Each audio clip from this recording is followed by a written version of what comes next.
Welcome, everyone. Can you all hear me? Is my mic working? Welcome. What a crowd. This is wonderful to have so many people here. I know that a lot of people are looking forward to just connecting and learning and growing and developing, and we are so glad that we have this opportunity within Regional Health to do that. We are out of some logistical things. We're out of water and tea, but it will be replaced shortly. We had a lot of ice in it, and so for those of you that did not get drinks, we're going to start, but you can please feel free to get up and get something to drink. We don't want you choking on us.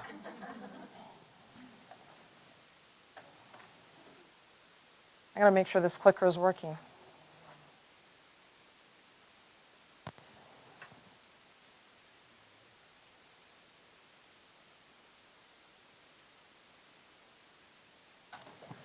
Well, I'm glad you all came a little bit early, because what we like to do is take a couple minutes to get our refreshments and to just connect and visit with each other. So every month when we gather, please come early, get something to eat, connect with someone that you don't know, and just begin to form greater relationships. I'm Sandra Hogrefe. I'm the Senior Diversity Consultant for Regional Health. Our purpose for connecting is getting to grow. We want to know each other, we want to know about different cultures, the cultures of our community, the cultures of the patients we take care of, the cultures of one another. And so that is why we are here. Who wants to tell me what diversity is in your own opinion? When I say diversity, what do you think it is? Differences. Differences in what? She said, you name it. So let's name some of those differences. Anyone? Religion. What else? Politics. Traditions. Pardon? Race. Income. Let's name some more. Values. Age group. Education. Gender identity. Some more? Height, size, color of hair, composition of family. All of these things give us a different frame of reference. So when I talk about diversity, I like to talk about the different frames of reference, our reference point, which impacts our culture that might be unique to our family, ourselves, our community. The culture of nurses might be different from the culture of people in strategic marketing, might be different from the culture of people in technology. And so culture changes as you go from one area to another area. And today we're going to be really having a wonderful discussion with Dr. Hogrefe as it pertains to the culture of raising a son slightly different in appearance from two other sons. But before we begin the discussion with Dr. Hogrefe, we are going to take a group picture. And I'm wondering, how are we going to do this? So very quickly, I know you've got plates in your laps, but if you place them on your chair gingerly, and if you put your cups under your chair so that we don't spill, we can make it to the front real quickly and we'll have a group picture. Is that okay? Thank you very much. Take as much time as you need so that we don't spill.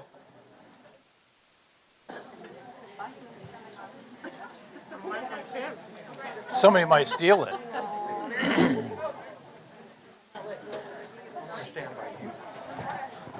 Yes, we stand together.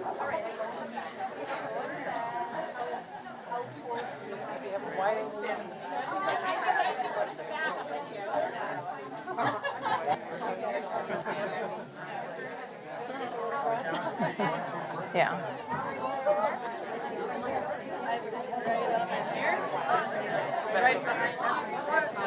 No, you can't, yeah.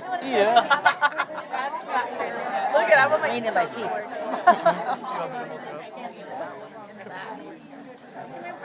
Yeah. Take Brett's place. I know, I was like, that's not even right. Wishful thinking. It still isn't gonna matter. Start it again? I just did. There was a height diversity we're talking about. We love you, but.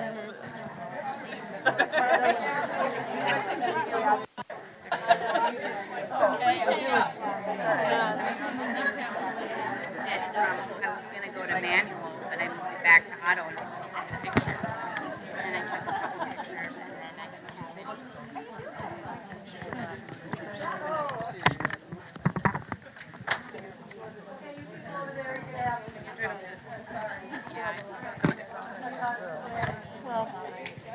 Probably do it.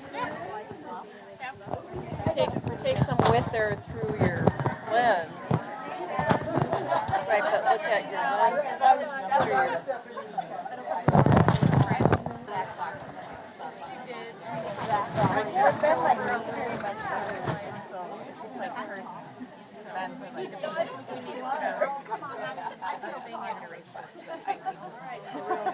All right, can we see everyone?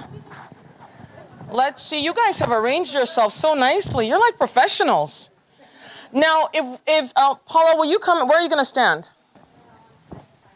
If she can't see you, yeah, and if you can't see her, then she can't see you. So Tony, let's get in the picture, please.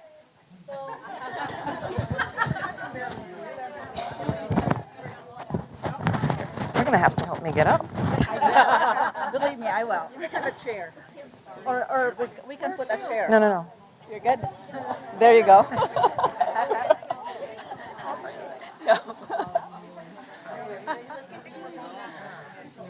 Come on, join us quickly. No, stay. They'll give you one of the cameras, and then they'll jump in.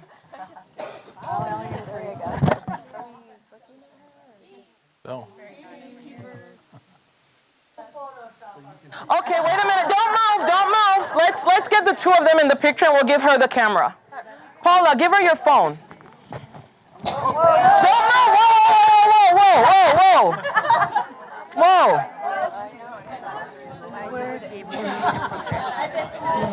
That's what I'm doing. All right, I think we're ready. We've got one more. Let's get Paula in. And take several so that we can pick the best.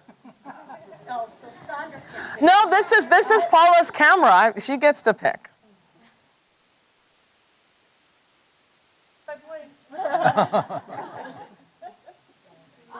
Thank you, yay.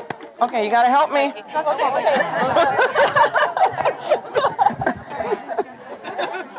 You got it? Okay. All right, thank you.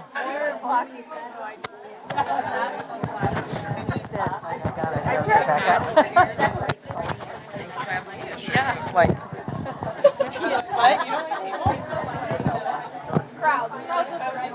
okay.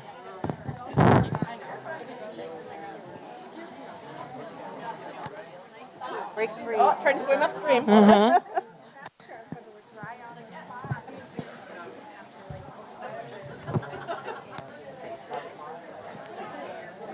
We have some water and some tea, so please feel free to get some and we'll get started.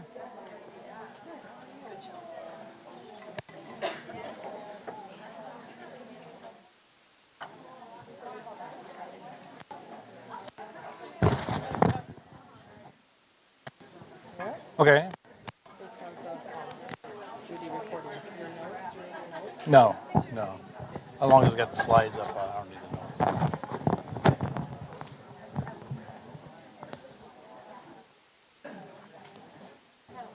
Are you going to run the slides? Huh? Are you going to run the slides? Yeah. Okay. Did you want to run this? No, you run the slides. That's fine. All right, we're going to get started as people get some refreshments and some water. Dr. Hogrefe is someone who I've known for a few years now, and I remember me wanting to ask him if he would do this, and being a little bit, you know, you put it on your calendar and you're thinking, okay, I'm going to ask him if he's going to do this, if he wants to. But before I could get it on my calendar, one early morning I was coming to the hospital for a meeting. And he was leaving the hospital from his early meeting. And I just stopped him near, before we could get to Regional Health Center, and I said, I've got a question for you. And that's the comfort level of a relationship, right? I said, I've got a question for you.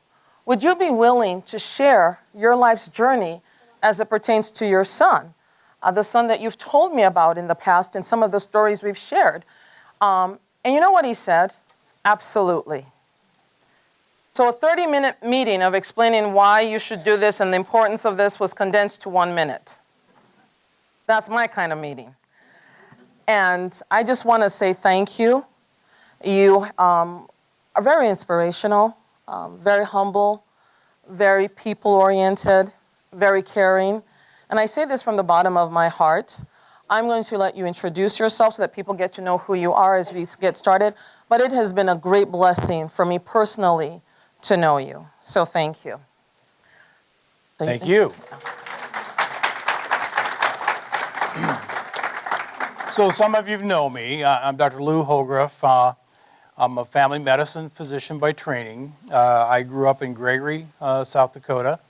Went on to medical school and residency. Then I practiced in Gregory for 10 years, from 78 to 88. You can do the dates. When I first came to regional, I actually had a caregiver come up to me and says, you know, I think you delivered my mother. You know, so it's a true story. But practiced there for 10 years, and then I moved to San Diego County, California, and I lived in San Diego for 26 years. While there, I was initially a primary care physician. I got involved in administrative medicine. I was the president and medical director of a physician group of Sharp Healthcare for 14 years. And then that group moved over to Scripps, and I became the chief medical officer of a larger group of Scripps for about 7 years. Moved back here, bought some land. My wife and I bought land north of Spearfish about 17 years ago, so I was planning to come back here, retire. The then CEO of Regional Health was Charlie Hart, who was a medical school classmate of mine. So I called Charlie. I said, Charlie, I'm moving back here. I'm going to retire, but if you need help with anything, let me know. And that was the biggest mistake I made. Because Charlie said, so I'm here working full time, and Charlie retired about this time I came. So you know, that's my story. So my second wife, Vicki, and I have been married for 22 years. Shortly after we got married, we decided, well, okay, I've got 2 sons from a previous marriage. I'll talk about them a little bit more. But we decided to have a baby, which is not surprising. As we found out, Vicki was not able to get pregnant, and rather than going through complicated infertility and that sort of thing, we decided to adopt a baby.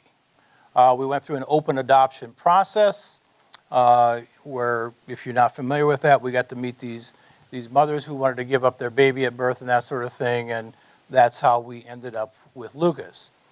Vicki's originally from Baltimore, Maryland. She's very white, as you can see, and grew up in that Baltimore country, but, you know, kind of felt like she didn't fit in there. Moved to San Diego when she was about 19 years old with a couple of her friends. Waited tables in restaurants and bars for about 4 or 5 years before she got her teaching degree. As she was working in these restaurants, and remember, you're in San Diego County, and a lot of her co-workers were Mexican, Hispanic, and that sort of thing. They spoke Spanish.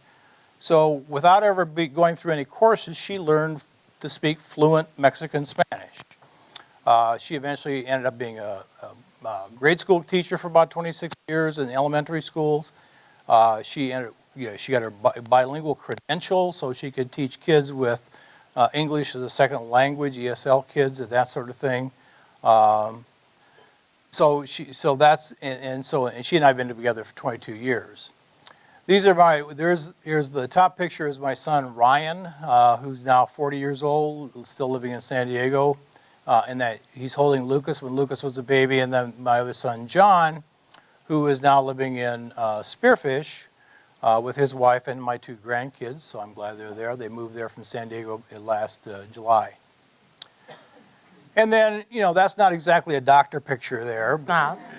I saw that picture and I said, oh my gosh, you don't look like you're a doctor. Yeah, so not really. Stereotypes, right? So there's, Dad and Lucas when he was a baby, and I'm taking care of him, maybe not very well. And then at the San Diego Zoo, they have these lorikeets. So you can go into lorikeet landing in the San Diego Zoo, and you feed him this sweet liquid, and there's Lucas with all these lorikeets over him. It's been an interesting experience, Sammy, because obviously Lucas is, he's dark complected. We've had some interesting experiences over the years. When we were living in San Diego, we oftentimes went to Mexico. Sometimes we'd go down south of the border for dinner, or we'd go camping down there, that sort of thing. We had one instance when Lucas was probably 2.5 years old.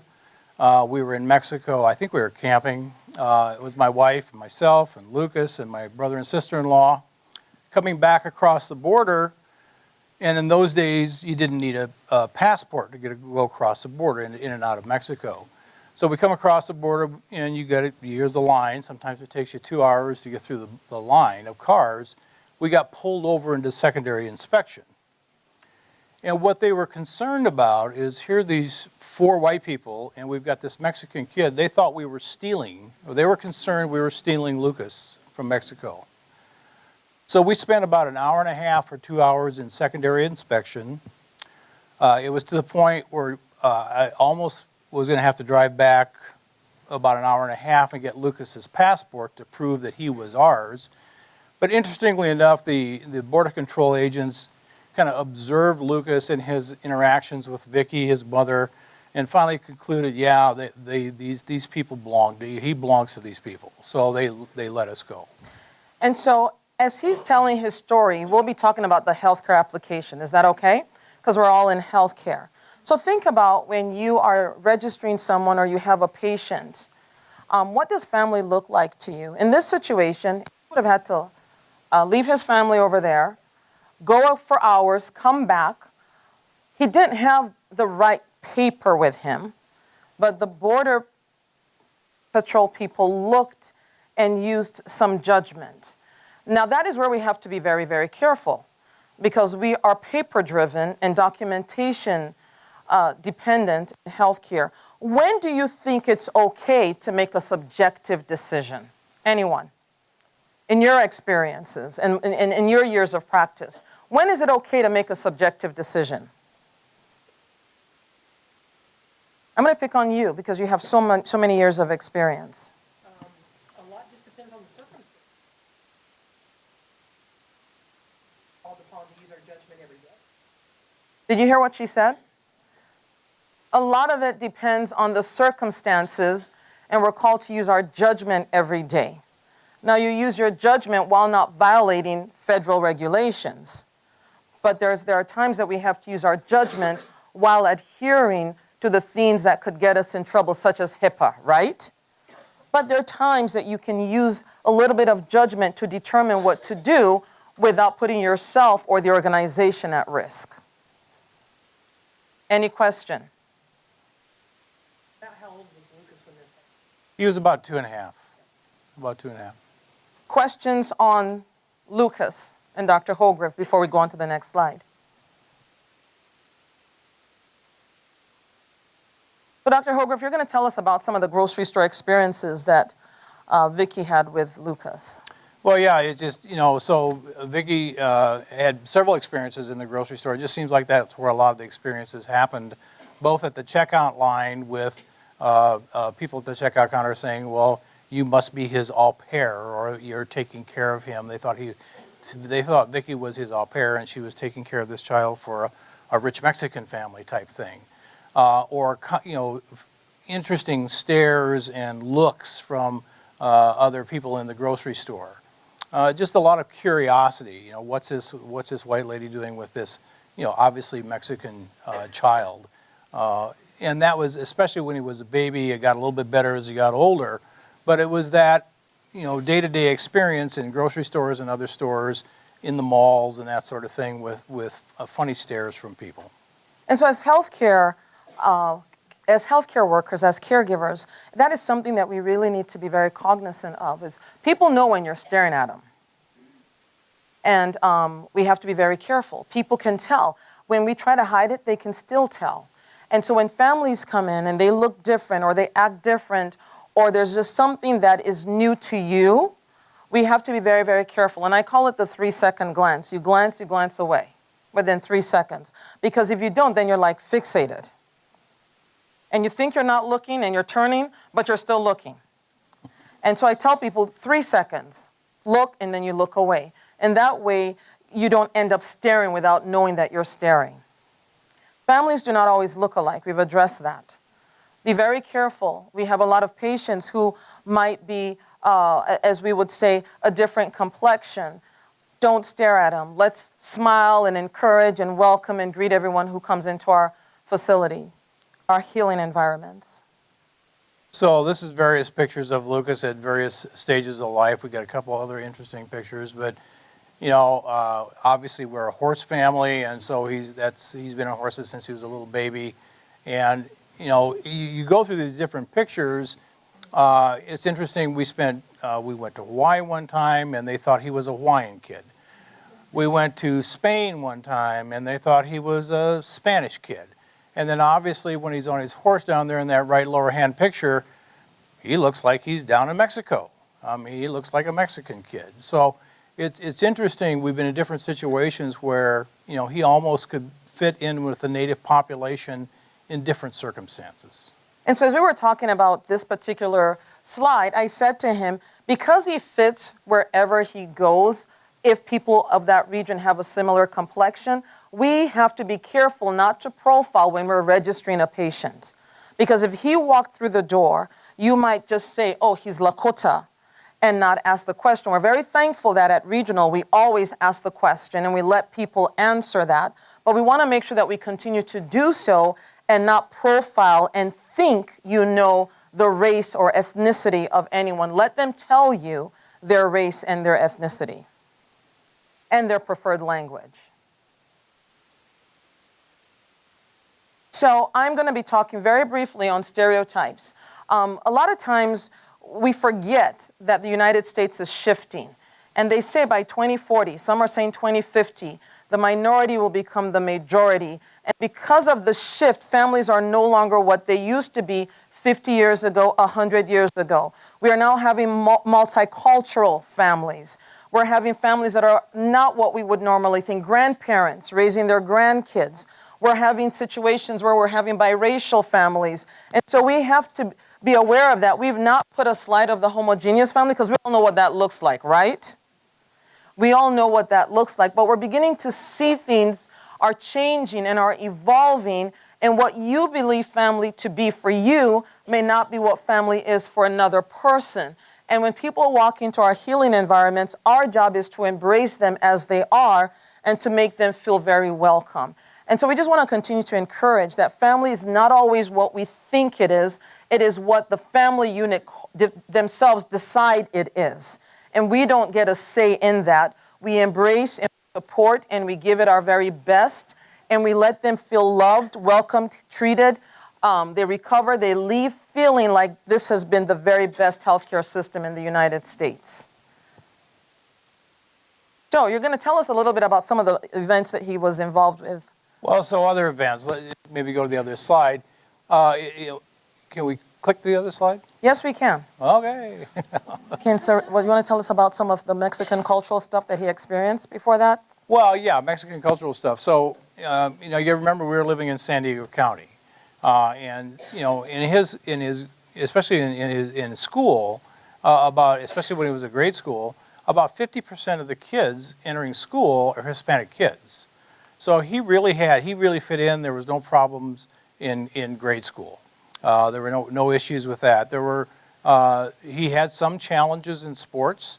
The one sport he tried for a year actually was lacrosse. But in San Diego County, it seems like all the kids that play lacrosse were white. It was kind of a white kid sport. So when he was playing lacrosse, he was comments from other players what are you doing on this? What are you doing on the field, you lazy Mexican? Or, that sort of thing. So he had a lot of comments from other players. Before you talk about the other sports, let's think about that. Stereotypes. Stereotypes are not always what we think they are. So here is Lucas trying to play lacrosse, but it's deemed a white sport, and so he doesn't fit in. What are the stereotypes that we encounter every day, and how do we address them? I always tell people, think about what you're thinking about and check it quickly and get rid of it quickly, because we all have things, implicit, explicit, things that you don't even know exist. But when it comes up, take the time to address it. And then when he got into, baseball wasn't a problem. When he got into soccer, he was kind of in his element. So he ended up being an outstanding soccer player. On any soccer team he was on, probably a third of the kids, at least in San Diego County, were Hispanic. Interestingly enough, when he played high school soccer in Spearfish, in his senior year, won the state championship. I got to throw that out there. Proud father. Yeah, I'm very, very proud of that. But, probably 25% of the kids actually on his soccer team were Hispanic. So he's always fit in soccer. So that part of it went very, very well. Questions at this point, something that is really burning that you want to ask.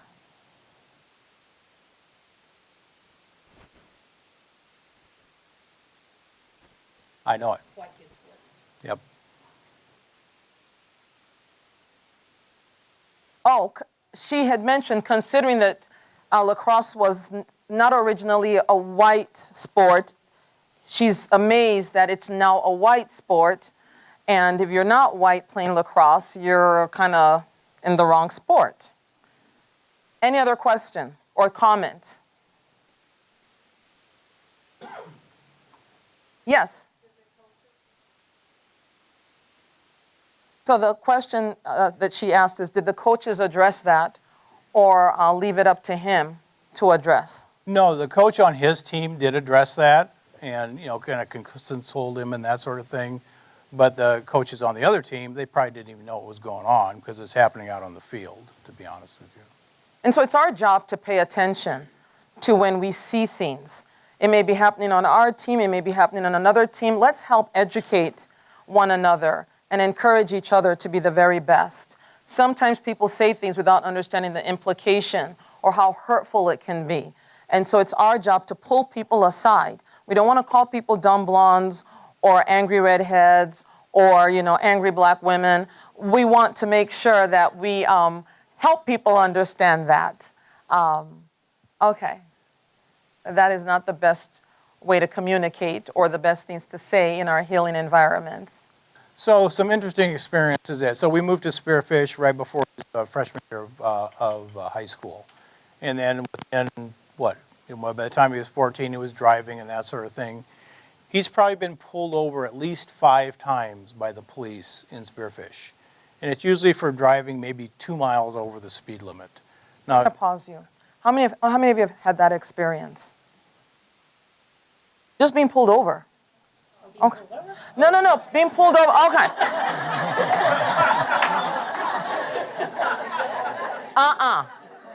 That's not what I was saying. I told Dr. Hogrefe I was going to ask this question. So let me rephrase the way that I asked the question. How many of you have been pulled over for 2 miles above the speed limit?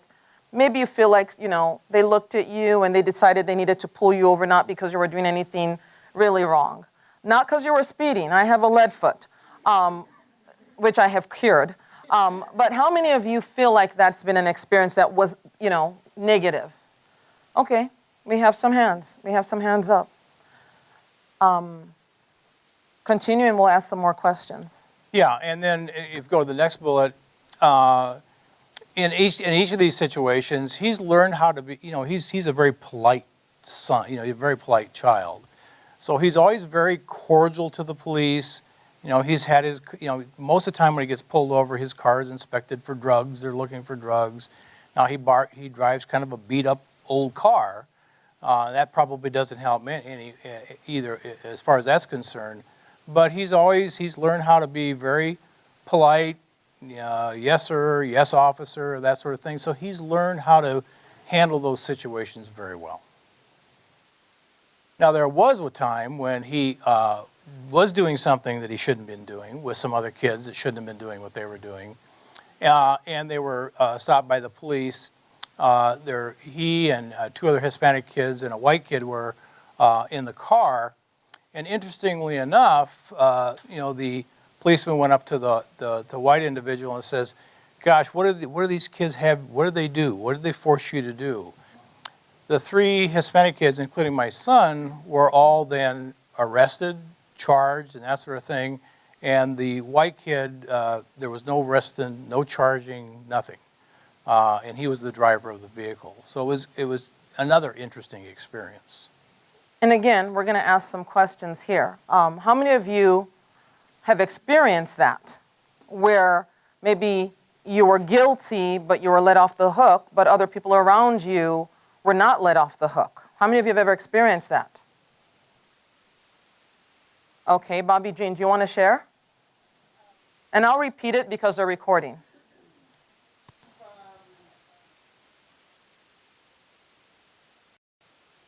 So Bobby Jean shared that when she lived in Minnesota, her being very, she presents very white, hanging out with some of her friends that were not white. If there were some things going on, the police would come and tell her, go home, but would tell the other people, get your parents to come and get you.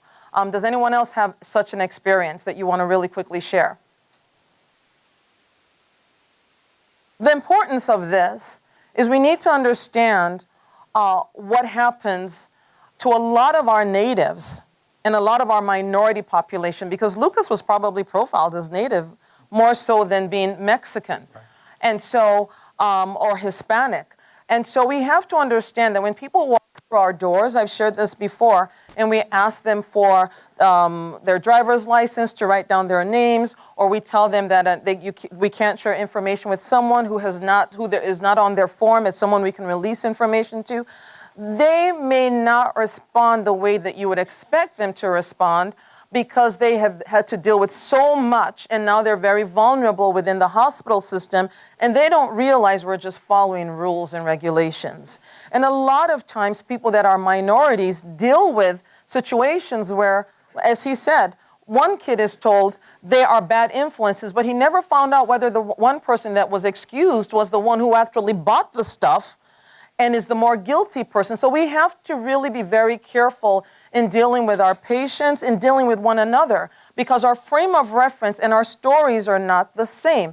Him being the father of Lucas and having two other sons who are white, they don't have the same experience as his third son, who he's raised from birth. And so let's remember that as we deal with people, if someone is having a bad day, an off day, it could be what we talked about from the very beginning of, what's your frame of reference? What is diversity? It could be someone struggling in the home. It could be sickness in the home. It could be whatever. And we're not in a position to judge anyone, but to be the best that we can be for everyone that comes across and that interacts with us. And Lucas, he's struggled. He's not the best student. He's a good kid and all that sort. He's very bright, but not the very best student. But he graduated from high school when he was 17, so he's young. And you always think back, well, maybe we should have held him back a year or not started school so soon. But so he went on an outward bound trip, 70 days, Costa Rica, Panama, Florida, different places like that. He just got back, actually, 2 days ago from his outward bound trip. Interesting experience coming back. So he flies from Costa Rica to Dallas-Fort Worth Airport, and you got to go through customs when you're going through airport. And so he was the custom agent guided him over to the line of people who have green cards. And Lucas says, I don't have a green card. I'm an American citizen. Here's my passport. But it was assumed that he had a green card. So he laughed that off too, like he laughs most things off like that. But it was interesting how he was kind of profiled in that manner and assumed that here's this kid coming from Costa Rica and he must have a green card. And you say he laughed it off. But, I've learned that a lot of people who have those experiences have had to learn to laugh. Because if you don't laugh, you cry, or you get angry. And if you get angry, you get in trouble with the law. So you have to learn to be very polite, learn to be very proactive, learn to laugh. And sometimes by the time you get to the hospital, you're exhausted. Again, we're bringing it back to the hospital, right? You don't want to laugh anymore. You're in pain. You're vulnerable. You just want to be. And so it becomes a little bit hard. And before we show the last slide of Lucas as he just got back, I want to talk a little bit on unconscious bias. Every now and then this will come up. Implicit, the things that you're not even aware of. It's just there. It's a bias that we're unaware of, and it happens outside of our control. He was profiled. Let's put you to the green card. You're on the wrong section. You go to the north side of town at 10 p.m. and you see someone walking. You think he doesn't have a car, but you go to the other side of town, the richer side of town, and someone is walking at 10 p.m. and you're like, this person is into fitness, had a hard day's work, and now is exercising. Without even thinking, our brain is thinking. And that's what we're reading in the book of Blink. I hope you're continuing to read that. We're going to have a section, a time of gathering that will not be a cultural diversity gathering. But for those of you that have read it, we will sit down and really talk about it. It happens automatically. Attitudes towards people. We associate stereotypes without even thinking about it. We look at some people and think they're rich because they look a certain way. And we look at other people and we think they're poor because they look a certain way. I remember you mentioned lazy Mexican, but they had also called Lucas several other names that you had shared with me. Oh yeah, it was Spick and those sorts of names were thrown at him. Dirty. Yeah, dirty Mexican. That's one I hear often, the dirty Mexican. Why are Mexicans dirty? What made them dirty? I mean, so we hear these things and it sticks. And then people use them without even understanding, like, why does it have to be a dirty Mexican? Why can't it be a different word? And so we have to pay attention to our biases, the things that you think that you don't even really talk about.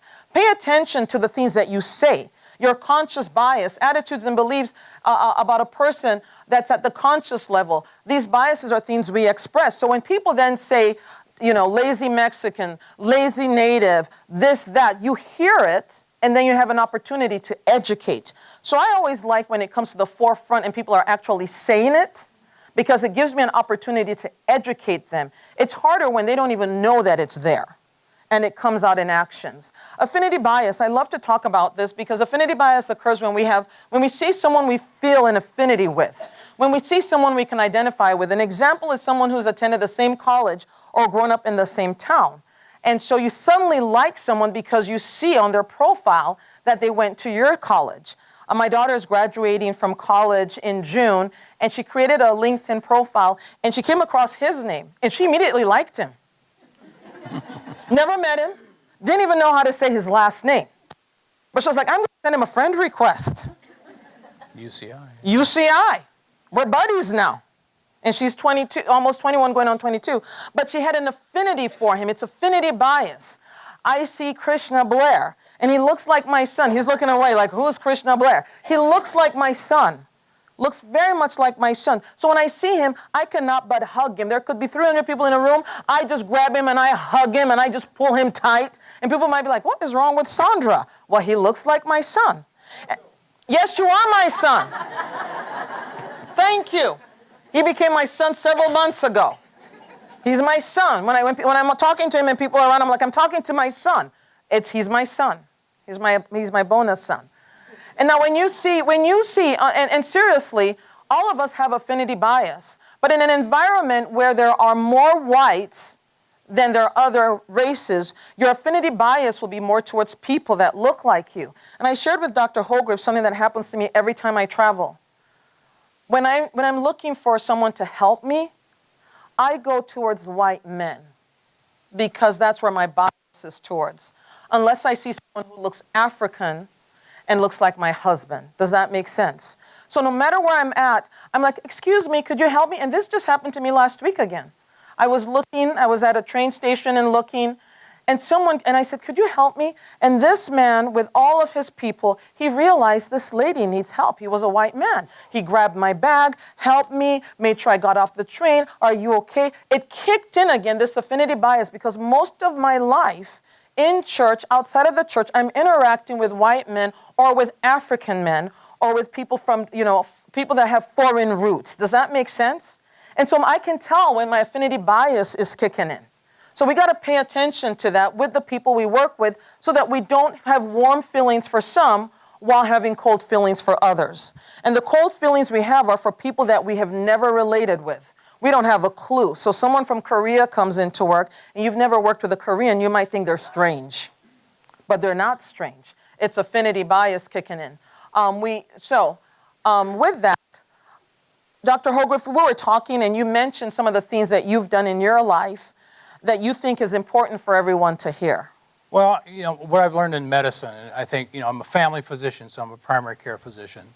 And, I haven't really taken care of patients for probably 15 plus years, but I thoroughly enjoyed taking care of patients. And and what I enjoyed about it was getting to know these patients. And that brought me so much daily joy. I mean, so much satisfaction in taking care of these patients and getting to know these patients. And, I think one of the challenges we all have in healthcare, everybody's got tough jobs. We all have tough jobs. We've got busy schedules. There's a lot of pressures on you and that sort of thing. But I think that, but being happy in medicine, I think one of the keys to being happy in medicine, no matter what you're doing in healthcare, is getting to know patients and getting to know other caregivers, getting to know physicians, getting to really, really know people, because that brings you joy. It's brought me joy my entire career. And, I've only been with Regional Health now in this position for 3 years, but I've established relationships. I've gotten to know people. And, and that's what I enjoy, and that brings me joy. And I think that's one of the things that if you don't get to know people, you don't get to know caregivers, you don't get to know somebody in environmental services, you don't get to know somebody in the lab or another nurse or a physician or that sort of thing, you're preventing yourself from having that joy. So I think getting to know people, getting to know your coworkers and the patients, that really brings you joy and satisfaction. And before we show a final picture of Lucas, I wanted to say, as Dr. Hogrefe said, you've brought so much joy to me.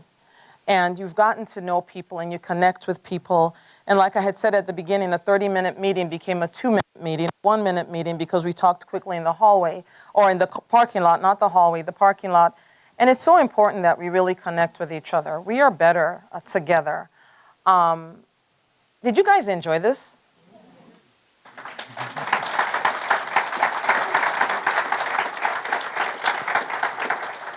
We want to grow in our conversations. We want to grow in our dialogues. The reason we take pictures is we want to show our growth.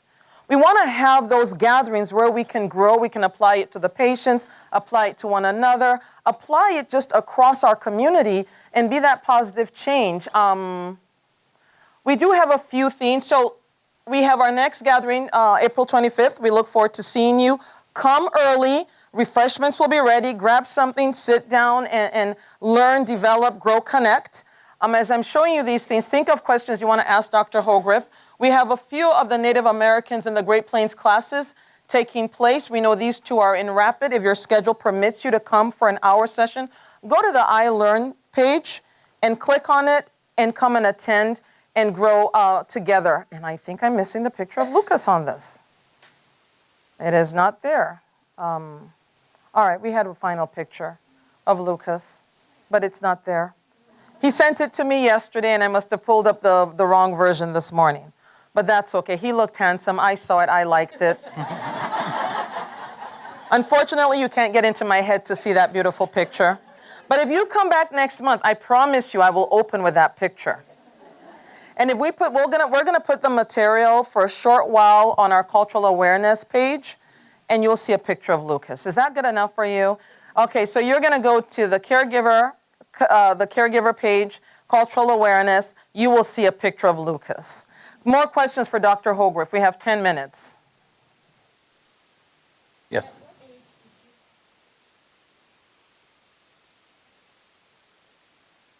Her question was, because they need it recorded, at what age did you start explaining to Lucas what his life would look like? I don't know that there was a specific age. I mean, since we had him since he was a newborn, it was kind of an ongoing process. So there was no specific age.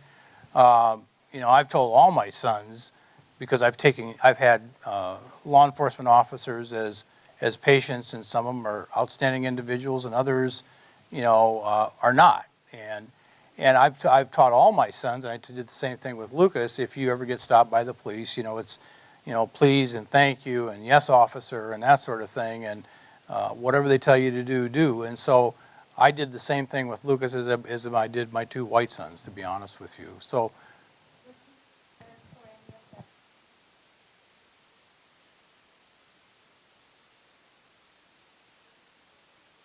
I don't think they started so much in grade school. It was more when he got more to middle school.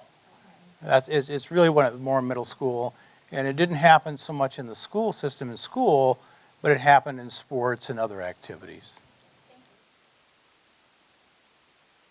More questions? We have about 8 minutes. Yes? Did you all hear that?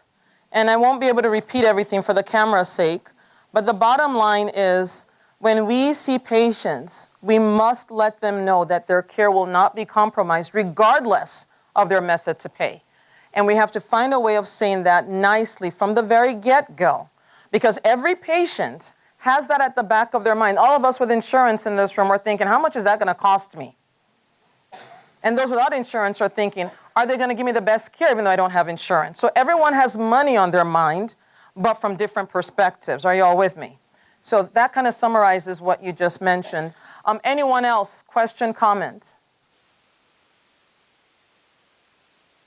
Yeah, so did we keep, expose him to, more of his Mexican culture? It was natural, to be honest with you. We didn't really have to work at it because we were living in San Diego. My wife spoke fluent Spanish. She had students and former students. I've probably been to 5 quinceañeras, if you know what a quinceañera is. I've been to weddings of Mexican families, birthday parties, Christmas events, that sort of thing. We spent a lot of time in Mexico, not necessarily to expose him to it. We just like spending time in Mexico. And so exposing him to those cultures, it happened in the course of our daily lives because we were so entwined with that community, to be honest with you. And that's another very important point. I tell people, we don't know who that is, but it's coming loudly through my microphone.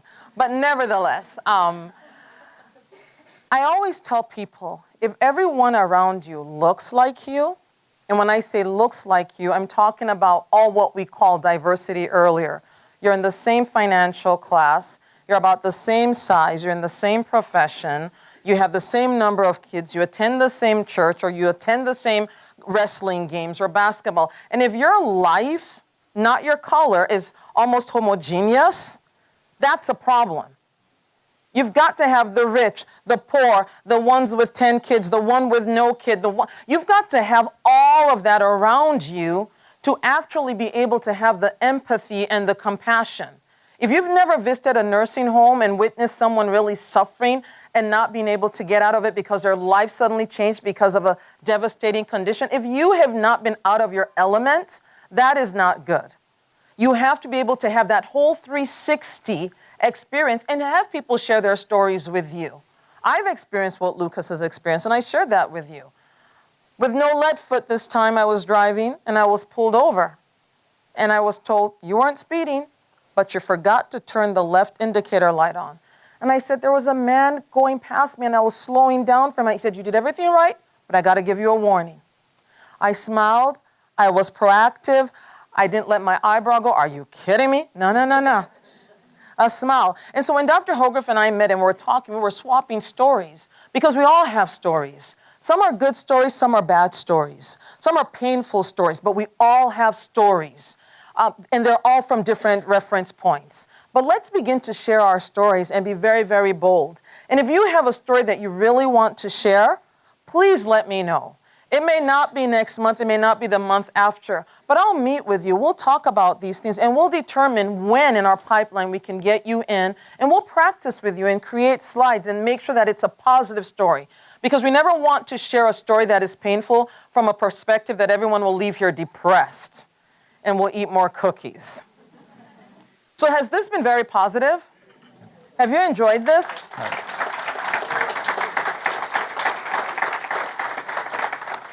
Dr. Hogrefe will stay around. Okay, go on. Yeah, just one other thing.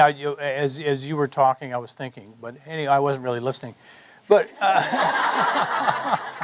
That's what happens when you know someone well. Yeah. Like, so, but one thing you did when that question you just asked about exposing him to his culture, one of the things we did, my wife's a CASA volunteer. She's a hospice volunteer. When Lucas was probably even when starting at 2 years old, Vicki was taking him to the soup kitchen type things and serving food. She was taking him down to downtown San Diego with the homeless and handing out sandwiches.